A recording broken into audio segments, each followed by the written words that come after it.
Bonjour à tous et bienvenue sur Monaco Info. Voici les titres que nous développerons ensemble tout au long de ce journal. Le Monaco Yacht Show ouvre ses portes ce mercredi. Nous irons donc sur le port Hercule pour vous présenter cette édition 2012. Stéphane Valéry vient de recevoir des mains de Jean-Louis Debré une des plus hautes décorations françaises, les insignes de chevalier dans l'ordre de la Légion d'honneur. Nous y reviendrons. La MAF, l'association monégasque des activités financières, vient de lancer un nouveau site web. La présentation dans ce journal. Vous découvrirez également dans cette édition les principales manifestations qui se dérouleront au Grimaldi Forum lors de ce deuxième semestre. Et enfin du foot avec la finale du challenge Régnier 3. La Poste l'a emporté 4-1 face au Sun Casino. On débute ce journal, comme je vous l'ai dit, par le Monaco Yacht Show. La 22e édition a ouvert ses portes ce mercredi et ce jusqu'à samedi. Le Monaco Yacht Show est la plus belle manifestation de grande plaisance au monde. Voyez ce reportage d'Émilie Rousseau. Plus de 30 000 visiteurs sont attendus pour cet événement. Le Monaco Yacht Show est considéré par tous les professionnels comme étant le rendez-vous international de la grande plaisance. Ce mercredi matin, le prince Albert II a parcouru les allées du salon qui représente plus de 20 000 mètres carrés. Le souverain a débuté sa visite en montant à bord du Better Place, un yacht de 50 mètres. Il a été accueilli par Chris Gorrell-Barnes, cofondateur de la Blue Marine Foundation. Il s'agit d'une organisation caritative britannique pour la protection de l'environnement. Ici, à Monaco, elle renouvelait son partenariat avec la Fondation Prince Albert II, un partenariat signé en avril dernier. Le prince souverain a ensuite visité plusieurs grands yachts d'exception, tels que le Nirvana. C'est le plus grand yacht exposé au salon cette année. Puis direction la nouveauté du Monaco Yacht Show, le Upper Deck Lounge, un espace de vie réservé aux professionnels pour organiser leurs réunions de travail. C'est ici que les organisateurs du salon ont remis un chèque de 42 000 € au profit de la Fondation Prince Albert II. Ce don servira à développer un projet de sensibilisation des chantiers navals sur l'utilisation de bois issus de forêts contrôlées. Cette visite princière s'est terminée par la remise du prix du design du Monaco Yacht Show. Il a été remis à Vertigo, un voilier de 67 mètres de long. Stéphane Valéry vient de recevoir des mains de Jean-Louis Debré la plus haute décoration française, les insignes de chevalier dans l'ordre de la Légion d'honneur. Une cérémonie qui s'est déroulée ce mardi à l'hôtel Méridien en présence du prince souverain et de la princesse royale de Hanovre ainsi que de nombreuses personnalités. Reportage. Au nom de la France et en vertu des pouvoirs qui nous ont été conférés par le président de la République, nous vous faisons chevalier dans l'ordre national de la Légion d'honneur. Attribués au printemps dernier par le président de la République française, les insignes de chevalier dans l'ordre de la Légion d'honneur ont été remises à Stéphane Valéry par Jean-Louis Debré, président du Conseil constitutionnel et ancien président de l'Assemblée nationale. Les deux hommes se connaissent bien et se côtoient depuis plusieurs années puisqu'à l'époque, chacun d'entre eux présidait une assemblée parlementaire. J'apprécie Stéphane Valéry, je l'ai connu quand j'étais président de l'Assemblée nationale. Il y avait le groupe d'amitié franco-monégasque animé par Guy Bal. Et je crois qu'il est important qu'il y ait entre Monaco et la France, entre nos deux pays, des relations amicales. Il y a eu parfois un peu d'ambiguïté. Et Stéphane Valéry a placé son action politique sous le sceau de cette amitié. Alors il a un groupe d'amitié, il a originaire groupe d'amitié avec l'Assemblée nationale, mais aussi avec le Sénat. Et puis, je crois qu'il est important que des responsables français viennent ici pour expliquer les problématiques de la France et les problématiques monégasques. Et puis, vous savez combien la prospérité de Monaco est importante pour les Alpes-Maritimes, donc pour la France.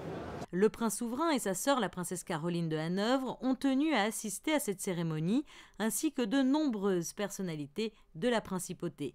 Plus de 500 personnes étaient présentes pour cet événement, des témoignages d'amitié et de soutien qui ont beaucoup touché le conseiller de gouvernement pour les affaires sociales et la santé.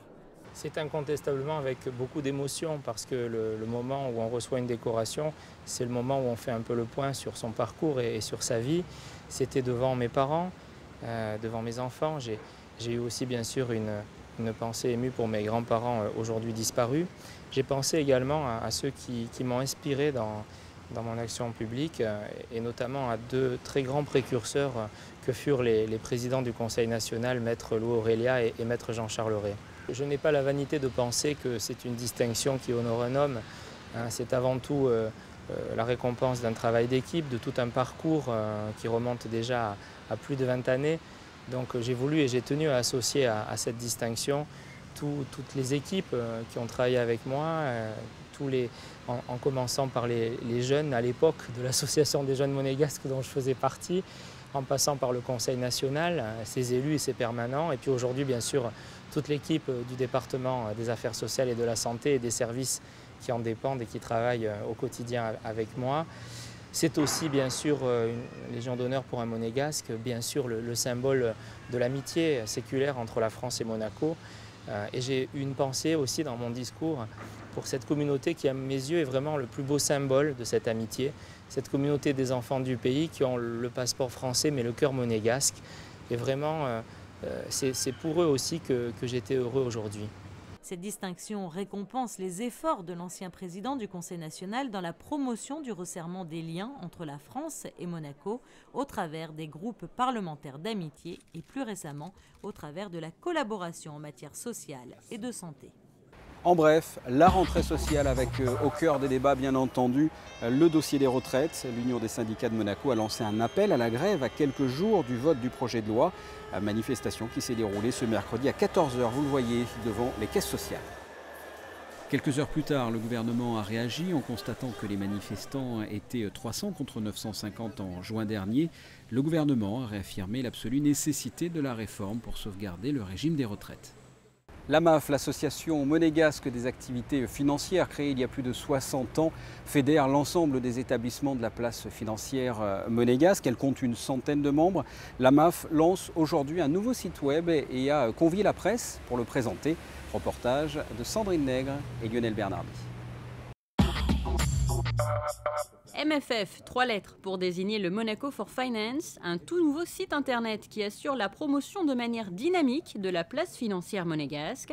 Ce projet de nouvel outil de communication a vu le jour suite à une série de réflexions menées au sein de l'Association monégasque des activités financières, l'AMAF. On a voulu donner une information, je dirais, sur la place de Monaco au sens large, donc avec les principaux chiffres, les acteurs en présence, les produits et services qui sont vendus sur la place, mais également l'environnement légal réglementaire et enfin, pas moins important, je dirais, toutes les questions concernant la vie à Monaco, comment s'établir, s'installer en principauté. Au départ, l'idée est principalement pour d'autres professionnels de la finance qui seraient implantés au niveau international, je dirais, et qui s'intéresseraient aujourd'hui à des places telles que Monaco, parce qu'ils réfléchissent à des évolutions en matière de sécurité, autres ou réglementaires, et donc commencent à examiner la possibilité de s'implanter sur une place comme Monaco.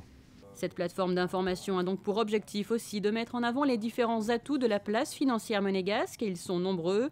Stabilité de l'écosystème, cadre de vie, absence d'endettement ou encore place structurée et organisée. On rencontre assez souvent des gens à travers le monde dans le cadre de nos déplacements ou même parfois nos clients qui ont des idées sur la place financière monégasque qui peuvent dater un peu. Ils ignorent notamment toutes les avancées réglementaires des 5-6 dernières années. J'ai en mémoire les textes de 2007 sur les activités financières, sur la création de fonds d'investissement, la nouvelle loi sur la lutte contre le blanchiment d'argent et les activités de terrorisme qui date de 2009. Donc l'objectif de ce site de Monaco for Finance n'est évidemment pas de se substituer à ce qui existe, de se substituer au site des autorités, du gouvernement, mais d'établir un vrai lien et nous l'espérons surtout un dialogue entre les acteurs de la place financière, les experts comptables, les professions juridiques, les professionnels de la banque et de la finance comme nous-mêmes et toute autre personne à l'étranger qui souhaiterait obtenir des informations sur la place monégasque. Un comité de rédaction sera chargé d'actualiser le site et les informations qu'il contient de manière régulière. Pour ce site web, l'AMAF s'appuie sur les moyens techniques et opérationnels de la société EPI Communication, un site web que vous retrouvez à l'adresse suivante, le www.mff.mc. On va parler culture avec la présentation des manifestations du prochain semestre au Grimaldi Forum. Entre musique contemporaine et musique classique, entre sport et exposition, la présentation dans ce reportage.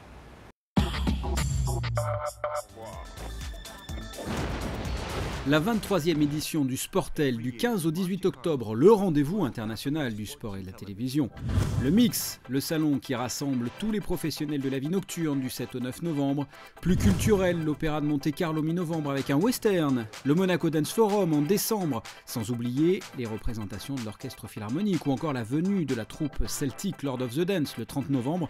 En résumé et dans le désordre, le mot éclectisme pourrait correspondre aux manifestations qui vont se dérouler lors de ce semestre au Grimaldi Forum. Je crois que c'est le but de notre lieu, c'est d'essayer de réunir toujours dans l'excellence, mais effectivement d'en offrir pour tous les goûts, pour tous les publics.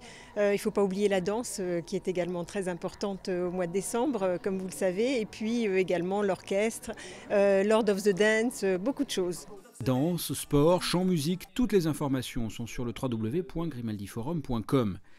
Les responsables du Grimaldi Forum présentaient les manifestations de ce semestre. À noter un peu plus loin dans le temps, la prochaine exposition estivale sera consacrée à Picasso. L'année prochaine, Picasso à l'honneur, dans le cadre donc des 40 ans de la mort de l'artiste. Monaco Fête Picasso, une très grande exposition, une exposition événement.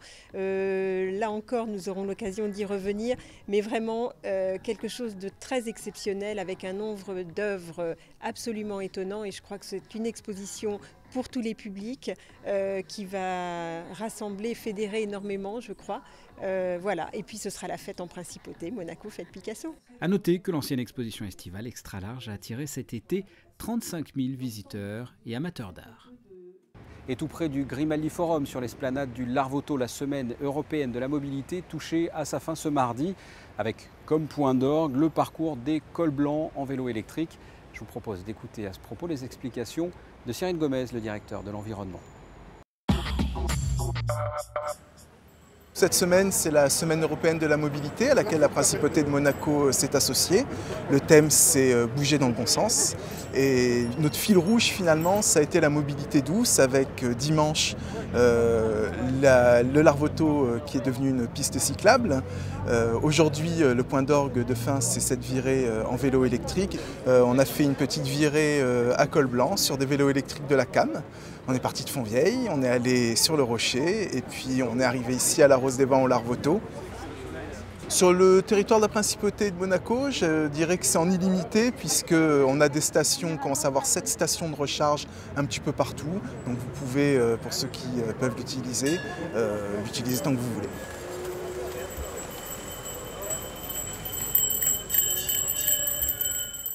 L'association Jeunes J'écoute a été créée en 1981 par son Altesse Royale, la Princesse de Hanovre. Elle a pour but d'aider les jeunes à mieux vivre. Et pour fêter ses 30 ans d'existence, une soirée de gala sera organisée samedi à la Salle des Étoiles. Et pour cette première édition, une pluie de stars est attendue. On écoute à ce propos Claude Boisson. C'est une manifestation exceptionnelle. D'abord parce que nous fêtons les 30 ans d'existence de Jeunes J'écoute. Et que cette occasion, à la Salle aux Étoiles, la princesse de Hanovre, son Altesse Royale, sera présente. Elle est la présidente d'honneur de l'association. Et puis, je crois que c'est quand même exceptionnel d'avoir à Monaco Tony Parker. Et vous avez bien compris le jeu de mots, Tony Parker, donc c'est Monaco Parker. Et il vient avec ses amis, Omar Sy et Fred Testo, qui vont d'ailleurs animer les enchères. Et à cette occasion, ils font venir des amis, des artistes bénévoles. Nous aurons Alex Aburn, nous aurons Ina Modja, Youssoufa, d'autres amis qui sont annoncés, mais comme c'est bénévole, on ne peut pas s'engager totalement pour eux. Il y aura des défilés de mode, il y aura également un couple de danseurs, des lots pour les enchères, notamment il y a un lot extraordinaire à gagner, c'est un voyage pour 2 personnes à Sant'Antonio avec Tony Parker. La possibilité là-bas de pouvoir faire un match avec lui et de participer également à des manifestations. Un voyage à Budapest. Écoutez, c'est une manifestation extraordinaire Alors le coût du gala est de 450 € par personne, mais je crois que quand on parle souvent des jeunes en difficulté et que l'on veut les aider, c'est l'occasion non seulement de s'en affliger, mais là de pouvoir contribuer indirectement. Je précise également que cette manifestation est donnée au profit d'une autre association qui s'appelle C'est que du bonheur. Et C'est que du bonheur est présidée par Omar Sy. On termine ce journal par du foot avec la finale du challenge Prince Régnier 3. Ce challenge réunit les équipes des entreprises de la Principauté. Une finale qui opposait le Sun Casino à la Poste de Monte-Carlo et c'est la Poste qui l'a emporté 4-1. On écoute la réaction des deux entraîneurs et on commence par celui qui doit avoir le sourire. C'est super parce que ça fait quelques années qu'on court après. C'est la deuxième fois qu'on va en finale. L'année dernière, on a échoué en demi-finale et franchement, ça fait plaisir. Franchement, ça fait plaisir. Ils le méritent. En plus, ils ont fait une super saison. En demi-finale, Ribeiro, qui est une belle équipe aussi. Donc franchement, je suis content pour eux. Ça me fait vraiment très plaisir. On a l'impression que vous avez maîtrisé le match du début à la fin. Ouais, franchement, je veux pas... Président, triple prime. Si on en met un ou deux, je veux dire, on a vraiment dominé le match. C'est vrai que le Sun Casino était favori, comme il l'est souvent. Mais bon, je crois que la Poste ce soir était bien meilleure que nous. Et donc on doit l'accepter, même si c'est une début de saison. Et je crois que je suis content qu'ils aient gagné de toute façon. Il le méritait. Voilà. Qu'est-ce qu'il a manqué justement?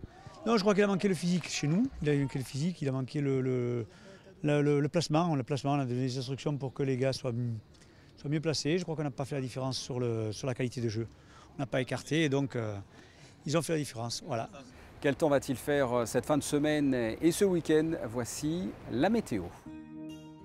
Et à commencer par jeudi, un temps sec et calme, un beau ciel bleu et très peu de nuages.